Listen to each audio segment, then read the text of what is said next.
एक दिन दोपहर में मैं बस एक छोटी सी पहाड़ी पर जाकर बैठा, जो उस शहर में है जहां मैं बड़ा हुआ था। उस पल तक मैंने हमेशा यही सोचा था कि ये मैं हूं और वो कोई और है। मुझे किसी और से कोई परेशानी नहीं थी, पर वो कोई और है, ये मैं हूं। पहली बार मैं ये नहीं जानता था कि मैं क्या हूं और क्या नहीं हूं। मैं जो था वो हर जगह फैला हुआ था। मुझे लगा ये पागलपन 5-10 मिनट तक चला, लेकिन जब मैं अपने होने के सामान्य तरीके पर वापस आया, तब 4.5 घंटे बीत चुके थे। मैं वहीं बैठा था, पूरी तरह से चेतन, आंखें खुली। मैं वहां दिन में करीब 3 बजे बैठा था और शाम के 7:30 बज रहे थे। सूरज डूब चुका था और मुझे लगा बस 10 मिनट हुए हैं, पर 4.5 घंटे बीत गए थे। मेरे व्यस्त जीवन में पहली बार इतने आंसू बह रहे थे कि मेरी शर्ट पूरी गीली थी। मुझे आंसू आना असंभव था, मैं ऐसा था। मैं हमेशा खुश रहा हूँ, ये मेरे लिए कभी मुद्दा नहीं रहा। मैं अपने काम में सफल था, मैं युवा था और कोई परेशानी नहीं थी। मैं खुश था, पर मुझ में एक अलग तरह के परम आनंद का विस्फोट हो रहा था, जो वर्णन से परे है। मेरे शरीर की हर कोशिका परम आनंद से सराबोर थी। मेरे पास कोई शब्द नहीं थे।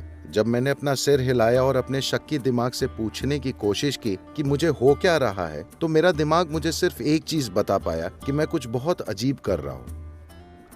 मुझे इसकी परवाह नहीं थी कि वो क्या था, लेकिन मैं उसे खोना नहीं चाहता था, क्योंकि इससे खूबसूरत चीज मुझे कभी नहीं मिली थी और मैंने कभी सोचा नहीं था कि एक इंसान अपने अंदर ऐसा महसूस कर सकता है। तो जब मैं अपने सबसे करीबी दोस्तों के पास गया और बताया कि मेरे साथ कुछ ऐसा हो रहा है, बातें करते करते मेरी आंखों में आंसू आ जाते और लोग कहते, क्या तुमने कुछ पिया था, कुछ खाया था, तुमने क्या किया था? मुझे पता था कि किसी को कुछ कहने का कोई फायदा नहीं है, क्योंकि अगर मैं बस आसमान को देखता हूं तो आंसू आ जाते, पेड़ को देखता तो आंसू आ जाते, आंखें बंद करता तो आंसू आ जाते। मैं बस सराबोर था। 6 महीनों में मेरी हर चीज जबरदस्त तरीके से बदल गई और मैंने समय का बोध खो दिया। जब यह अगली बार हुआ तब बहुत महत्वपूर्ण था, क्योंकि मेरे आसपास लोग थे। मैं अपने परिवार के साथ बैठा था खाने की टेबल पर। मुझे वाकई लगा 2 मिनट हुए, पर 7 घंटे बीत गए। मैं वहीं बैठा रहा, पूरी तरह से सचेत, पर मुझ में समय का कोई बोध नहीं था। ये कई बार हुआ। एक दिन मैं बस अपने खेत में बैठा था और मुझे लगा कि मैं 25-30 मिनट के लिए बैठा, लेकिन मैं 13 दिन तक बैठा था। तब तक भीड़ जमा हो गई। भारत ऐसा देश है कि मेरे आसपास बड़ी बड़ी मालाएं थीं। कोई पूछ रहा है कि उसका कारोबार कैसे चलाएं, कोई पूछ रहा है कि उसकी बेटी की शादी कब होगी। वो सारी बकवास जिससे मुझे नफरत थी, मेरे ही आसपास हो रही थी और मुझे वाकई लगा 25-30 मिनट हुए थे।